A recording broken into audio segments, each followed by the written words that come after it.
rolling from the starting gate on this Sunday afternoon here at Gulfstream Park West. Good to have you with us, everybody. Ron Nicoletti, Jason Blewett joining you from our Gulfstream studios. Sun is out, and it's nearly game time. Nearly game time. We're going to start the day with a fast rain track. Turf course is still listed at good, but they forgot to tell South Florida that it's fall because we have a really nice day today. And the reason I mention that, days like this, that turf course might be listed firm by the end of the day. Yes, the sun is out. It is on the warm side as well, but a nice Sunday fun day here in South Florida as we settle in for this 10-race card over at Miami Gardens. It's good to be here at GPW with all of you, and delighted, of course, to have your company. Now, as far as what happened yesterday, we saw here at Gulfstream Park West one upset, it seemed, after another, Ronnie, including 60-1 shot Pep the Champ. We have got not one, not two, but three carryovers coming your way after we start the opening leg of the early pick five. Yeah, we got the early pick five in the first leg, and when we have seven more runners, we have the rolling super high five. It's going to start in race number 2. Already 6,300 plus in that pool. All right, you see the breeze out there, those flags just swaying in the South Florida mid-October breeze. As we get down to business, we'll have a Sunday Rainbow Six here from GPW with a carryover of nearly $14,000. And given Pep the Champ's win at 60-1 in the late pick 5 sequence, we've got a late pick 5 carryover, which is pretty awesome, at 14 G's. And if you ever watch Gulfstream Park West Racing, or Gulfstream Park for that matter, you know when there's a carryover in the late pick 5, they send it in. I'm expecting this thing to just skyrocket. It's a great bet. It's only a 50-cent wager, and that comes in our last 5 races of the day. Ronnie, I'll have a Rainbow Six ticket for you here on Gulfstream Park West today. I'll have a couple of pick 5 plays coming your way. In fact, you wait no longer for the early GPW pick 5. It's a fairly short price ticket, and the more I looked around, and we'll talk about these races, Ronnie, this looked like a card that I thought might just chalk out, and obviously we had a bit of a technical glitch there as far as the early pick 5 ticket is concerned. There you go, nice $6 play coming your way. Stood alone, and I thought, well, you know, I'm going to single the Pletcher Firster, Elks Camp, in race number 5, who just checks all the boxes you'd want to check. That horse has got them front and center. So Elk Camp, the single. However, first race, looking at the very early wagering, maybe I should have used 1 or 2 firsters in addition to the Gaffleone Nix Firster, 10-carat diamond. Cruise Control, I think, is the right horse, or on Cruise Control in race number 2, but I also backed myself up with the 5, Diamond Square. I really think, unless the 4 Storybook Ending can run a little first time out, the 1 Tony Ann's Miracle, Ronnie, who you picked on top, is going to be a big favorite and most likely the right horse. 3-bagger for me in race number 4, using the 2 Biggest Little City and the 5 Bill's Passion. More of defensive using there. I am very much in the camp, as are you, of the 7 Texas Rustler, and it all gets down to a Todd Pletcher's Firster by the late City Zip with Gaffleone in Elk Camp in race number 5. First race today, a little after 1:15 p.m. right here at GPW as we start the action and we get on a 10-carat diamond, who, again, one of these firsters is gonna, and you got a couple from good connections, but a firster's gonna have to be, I think, pretty good to get by this gray filly by Dunkirk. I was looking at your ticket, and I sort of agree, except for the statement you made in the front. I would have went a little deeper in the first leg. That's the only thing. Otherwise, I agree completely with your ticket there. And, you know, we both have the same horse on top, the number 2, 10-carat diamond, who's dropping just a level on the maiden scale. He finished 2nd and 3rd, respectively, as the favorite in the pair at the $16,000 level. He's got the experience. He's in a good spot. Probably the one to beat in there, but there's always a couple of first-time starters that, you know, you would sort of maybe want to save yourself. Yeah, we'll see what they do as far as the early betting is concerned, and not to belabor the point with a horse who will likely be favored by post, but let's look at 10-carat diamond's most recent start back on September the 16th. Even money, yes, but this horse obviously tracking outside in the red cap and the red and white of owner-breeder Donald Disney, just ran well, and it was basically a big gap to the 3rd place runner in that race, Queen Fantabulous, and she was in front of the 4th place finisher by 10. I like the fact that basically the top 2, and she was determined between horses, finished well in front of everybody else. And just off that 45 figure, the 45 buyer she received, I think the the likes of the number 5, My Niece Luann, and even the outside horse by High Cotton, they're going to have to be able to run a little bit to get by 10 Carat Diamond. Well, my niece Luann, you knew was going to take the money because of the connections. It's a daughter of Flat Out debuting for Angel Rodriguez, but it's got those 11 morning workouts showing, in preparation for the debut. The barn is good with first-time starters, but I want to touch on that outside horse, the number 6, Marie Elena. She's the daughter of High Cotton, and the reason I want to show you that this one is from the Rohan Crichton barn. 2-year-old, first-time starters on the dirt. I was surprised. Me too. I wasn't that surprised, but 5 for 16, 31%, 56% of the money. And look at the ROI, 765. He had one of those bombers, maybe like we had yesterday, win. Yep. So this is a good stat. So I just wanted to point that out along with the horse that we both have on top, 10 Carat Diamond. A horse like this might be able to jump up and, if not win it, grab a share for sure. I feel that's a real good nugget because you've got firsters, and we'll move on to the second now, but you've got firsters on the outside with Rohan Crichton and then Angel Rodriguez with the Calabrese firster. Very good trainers, but they're more of barns we think of as claiming guys, for the most part, that have claiming outfits, but clearly Rohan Crichton can get a horse prepped and properly spotted in their debuts as 2-year-olds. Let's move on to race number 2 this afternoon here at Gulfstream Park West as we head from the dirt to the turf course at 7.5 furlongs, 3 and up, 2 lifetime claimers. And as I said at the top, even looking at that very sort of modest $6 early pick 5 play, feel that the 7 on cruise control, as we look at this one's last race, a win right around Labor Day is most likely the right horse. And a busy day, I'll tell you, Ronnie, for owner Frank Carl Calabrese, who may sweep both halves of the early double and has got some major players like Gadsby's Tavern coming up later. And this one on cruise control moved to the Sean Creaky barn after that claim, responded to the drop down in competition. Look at this commanding 5-length victory. Tyler Gaffleone in the saddle. And as I mentioned at the top when you were showing your ticket, besides the first race, we were in total agreement in the second one. On cruise control, to me, is the one to beat. We got some other horses in the race, but I think the race goes through on cruise control. Now, Diamond Square does scare me a bit, and clearly this one is a factor in your mind because you've got him capping that 7.5 exacta, as do I. I was really worried last time out, and I didn't like him at all, but my feeling was, and clearly the fact that he was 11-1, a lot of people, I think, shared the sentiment that maybe he was just on a steady decline, but he ran pretty well, breaking his maiden against winners. Yeah, that was the whole thing. He proved he could win at this level. He rallied to defeat those $8,000 non-winners of 2 lifetime claimers while still that maiden last time out. And it's always something you don't see that often. When you see, you got to give it a second look and thus put it on my exacta ticket. As he looks for 2 in a row for trainer Patrick Biancone. Indeed, even at these lower level claiming ranks, you just don't see horses breaking their maidens per se in 2 lifetime claimers. He'll try to give a good account of himself against On Cruise Control in race number 2. That brings us on to race number 3 as this Sunday card, our opening Sunday on this Columbus Day weekend at Gulfstream Park West, continues with a 2-year-old filly, $50,000 maiden claimer on the dirt. We've got 6 signed on, and many may be looking at this race as, say, a 1.5 horse affair, where Tony Ann's Miracle, despite burning money, is a beaten odds-on favorite. In her last couple, she has to most likely beat perhaps only the 4 Storybook Ending, who's got Fox and Gaffleone in her corner. Yeah, we're going to show you a stat on Storybook Ending, David Fox, with 2-year-old maiden claimers, first-time starters on the dirt. He's a solid, as you knew this, 7 for 37, 19%. He's in the money 46% of the time. The ROI is low because he does this exceptionally well and people are aware of it. So Storybook Ending is the one that I think that maybe Tony Ann's Miracle, was stepping up, was beaten as the 3 to 5 favorite.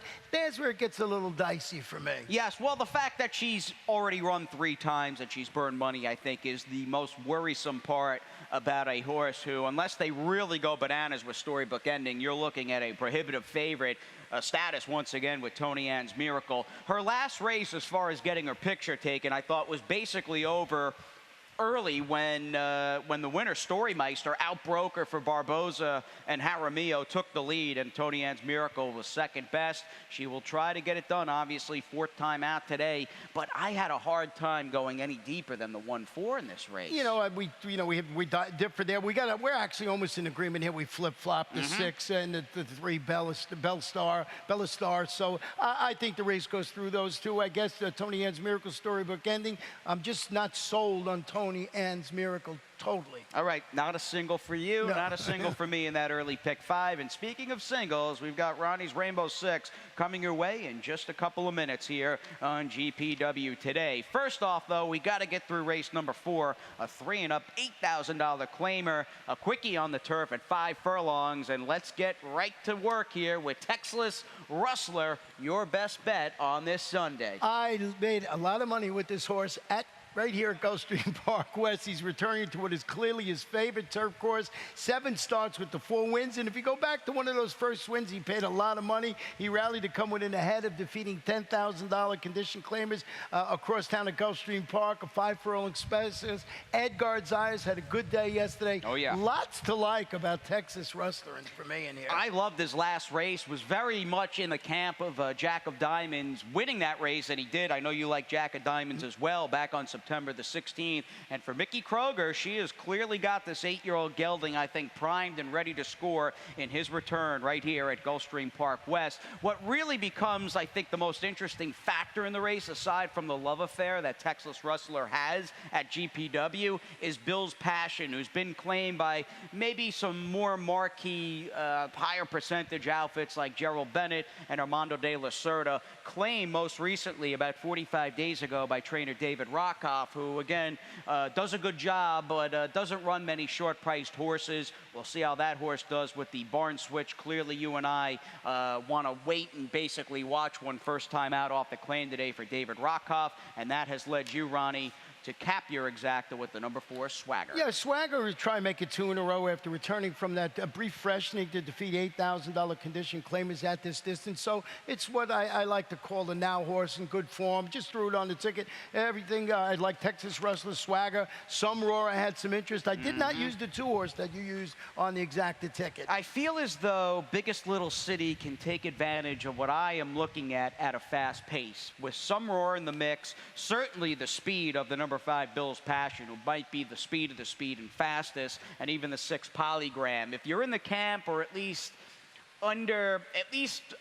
anticipating maybe Bill's Passion to hit the skids and start to slow down come crunch time, I think that'll open up the race to horses rallying from out of it, and that's why I've got the 2 Biggest Little City in the mix. I think that horse has got a potent kick. Reno, right? When he gets the right.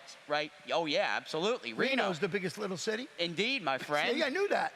And we are in our little Miami Gardens Racing Palace today. It's good to have you with us. We're just getting started. A couple of carryovers, Rainbow 6 and the late pick 5. Yeah, gonna be nice. Let's do it. Absolutely. At ExpressBet, we celebrate the champions that make horse racing great. That's why we provide more ways to bet from more places than ever. We've built an entire family of brands to give players more of the rewards they deserve. Give bettors the information they need to win and provide a community for horse bettors. Because the best way to support the champions of horse racing is to champion horse racing. ExpressBet. We are racing. Coming down to the finish with Fort Lauderdale to catch him. They're not going to catch him. Fort Lauderdale, the winner. He went clear of the bell, and he's coming home, turning handspring. Fort Lauderdale, brilliant in the statement master. What a thriller in the Breeders' Cup Classic. Fort Lauderdale, big deep, nose and nose to the wire. Fort Lauderdale has won it. Well, that commercial with Fort Larned winning the Breeders' Cup Classic over Mucho Macho Man with Trevor Devon never gets old, and those Fort Larned babies are starting to really hit their stride, and that includes Blonde Bomber, looked pretty good last weekend over at Gulfstream Park. But it's all about the Sunday action here as Columbus Day weekend rolls full steam ahead. Ronnie, what are we doing in the Rainbow? Let me show you my ticket, $28.80. And you see I went 3 deep in here, and I know that you singled Elk Camp.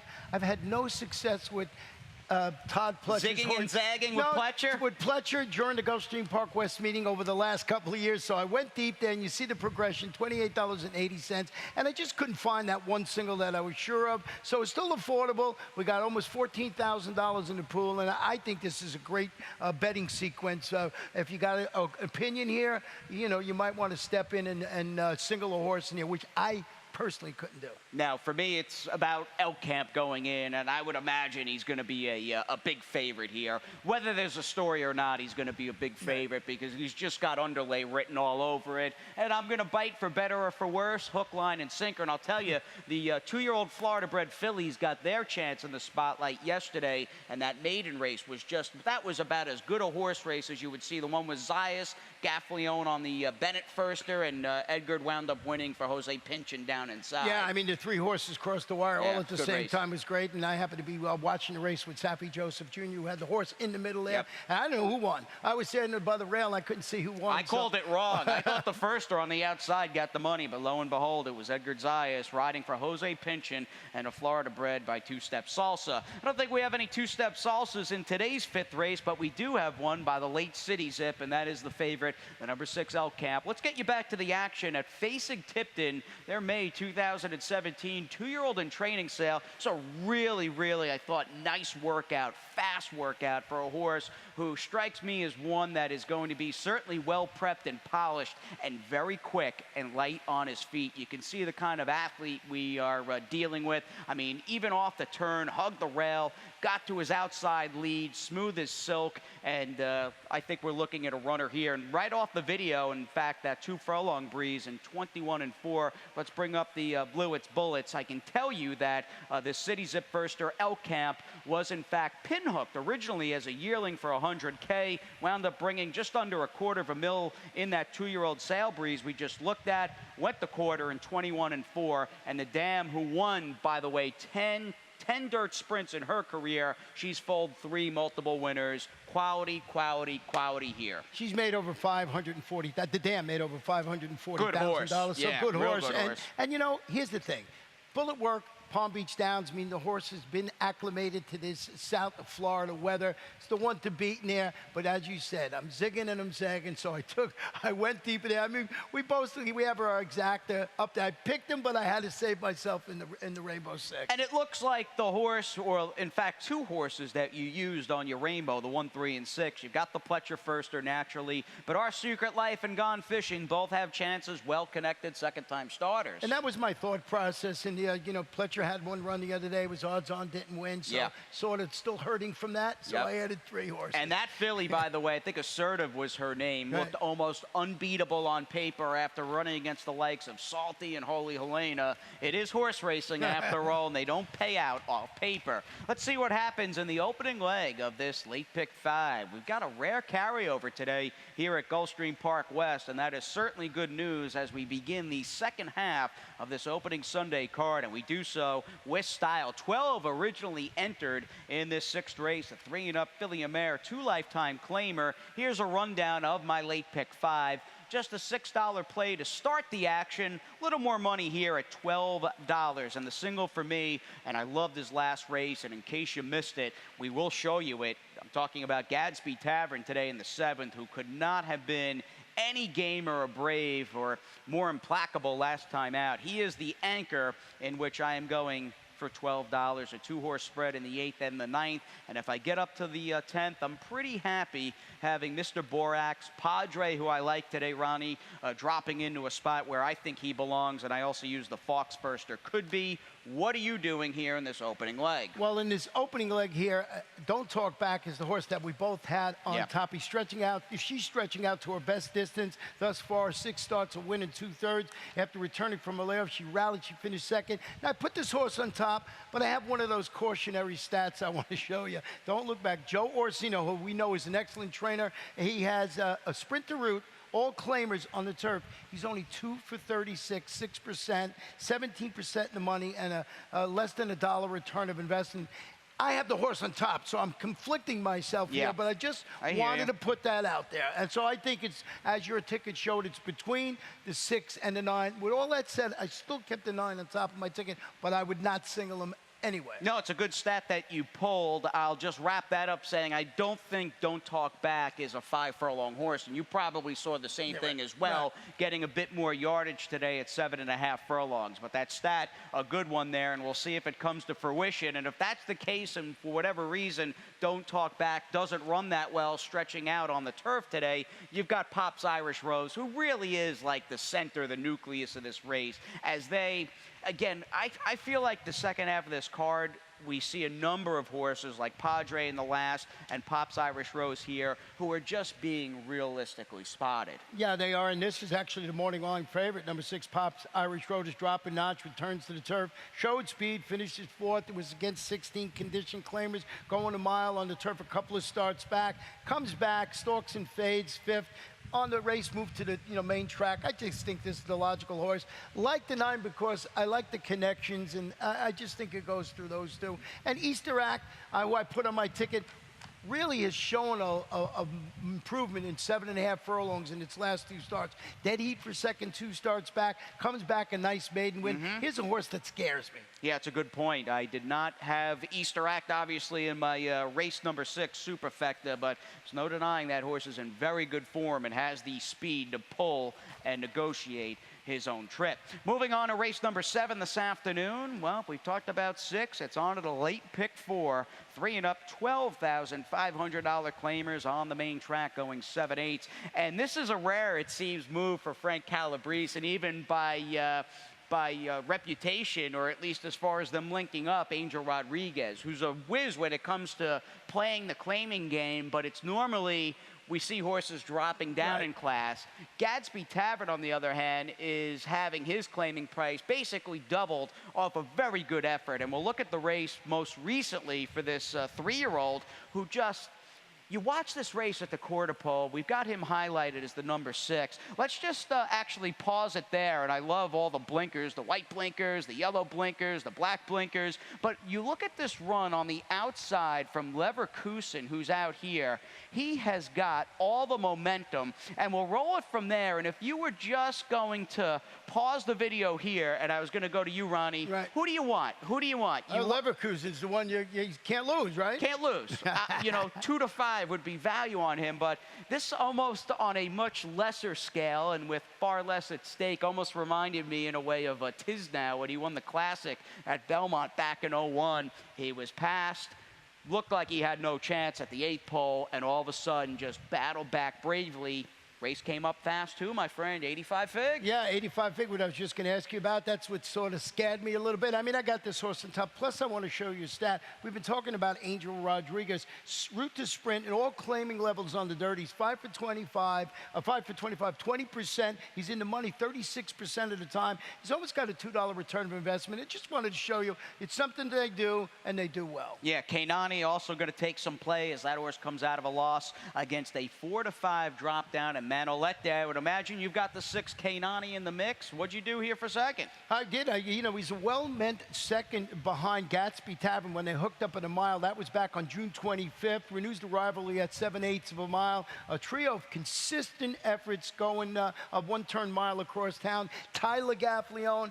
This is a horse you got to keep an eye on. And here, Gadsby Tavern, the one to beat, but Kanani can jump up and grab it, I think, at 7/8 of a mile. And a busy day as well, not only for Frank Calabrese's stock, but you've got Tyler Gaffleone riding in just about, it seems, every race on the program, and needless to say, he's very live. And as a side note, 241 wins on the year, now tied atop the win numbers, if you will, with Erod Ortiz, who won 4 yesterday at Belmont Park, including, they are tied at 241 apiece. Erod with a 4-win Saturday, and that included the Jockey Club Gold Cup Undiversify and the Grade 1 Champagne for Jason Service. Let's move on to race number 8 as we head back to the turf at 1 1/16, an $8,000 3-and-up claimer.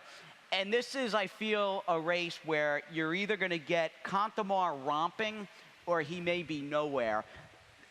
The fact that Antonio Sano saw fit to jump back in and reclaim this horse some 70 days after he originally lost him in a claiming race is a huge positive. The big negative, and it's one that needs to be discussed and is sort of like the pink elephant in the room, this horse is just having his claiming price cut in half. Yeah, they're dropping him right down to the $8,000 level. You're going back to the going back to the turf. Followed that second on the turf. That was against those 16 condition claimers. So the question you ask, why the drop here? Why the drop? Yep.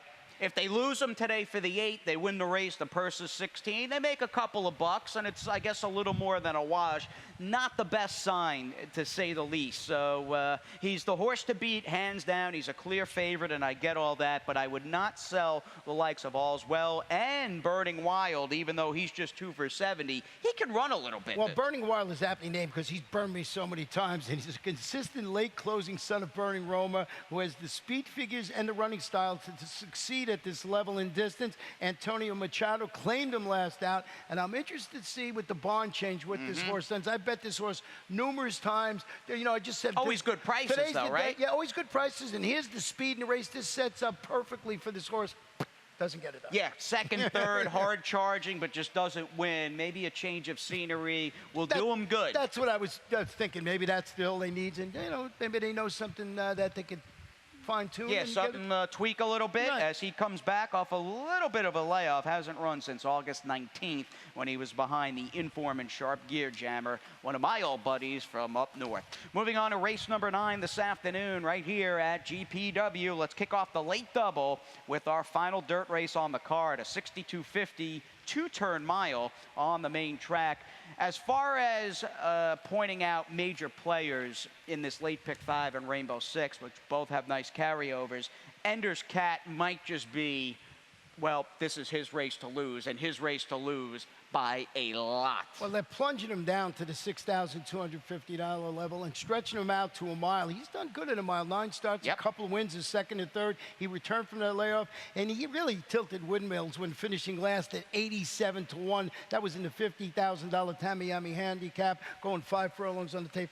That's not this horse's game. Not his game at all. And between the turf and the competition, the level of competition, his last is just a throw out. And this horse has got some guts as well as we backtrack to June 8th, right around Belmont Stakes time when this horse, I mean, you talk about Gadsby Tavern refusing to lose and just showing this braveness and gameness and resolve.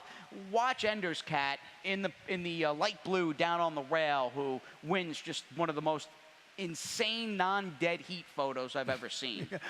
Remember this race? Yeah, I remember it now as you're saying that, and they're coming to the wire now. So we sort of tipped our hand what's going to happen at the wire. It's going to be a close finish, as you can see, and just did not want to get beat, and somehow, some way, won the bob that afternoon for Aubrey Mirage, who I would imagine wants to win this race and perhaps get this horse claimed for $6,250. Life's Reward was very good to me a couple of weeks ago over at GP on September 24th. However, and you've got a big grouping that are coming out of that race. Cookies Are Good is sort of the other new face with Ender's Cat. Well, just you said it all. Cookies Are Good. And changing barns today. Elizabeth Doble's barn after the claim debuting locally closed to finish second. Again, similar, a quality that was that one-turn mile across town. Figures on the ticket. Ender's Cat, as you mentioned, this is race to win or lose. Yeah, he's going to be a big favorite dropping out of a bunch of much higher level races.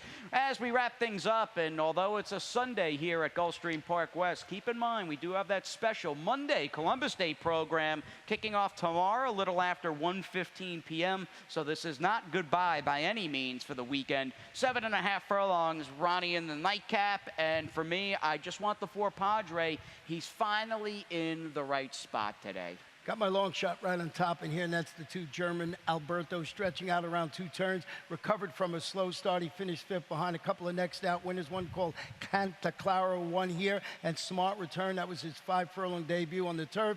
Javier Negrete is Valdo Santana riding in great form. Yep. Just a little bit of a sneaky play here. I thought I'd get more than the 5-1 morning line. I thought he'd be like 10-1. He's a bit of a guess, but I figured, what the heck, my long shot in the last. You could do a lot worse than backing second-time starters off reasonably respectable debuts in races like this, where a number of the more marquee horses who are going to be bet have all had quite a few chances to get the maiden diploma. And that was my thought process. And the jock, as we mentioned, been on fire. He's got a couple wins already. So. Look good on Matthews Mystery. Nice aggressive ride. I know you were a fan of that horse, as was I. At $9 and 9 and change here yesterday. $9 doesn't even begin to tell the tale Pete Aiello here at Gulfstream Park West. He is priceless, and he's coming up right now. Hey, Pete.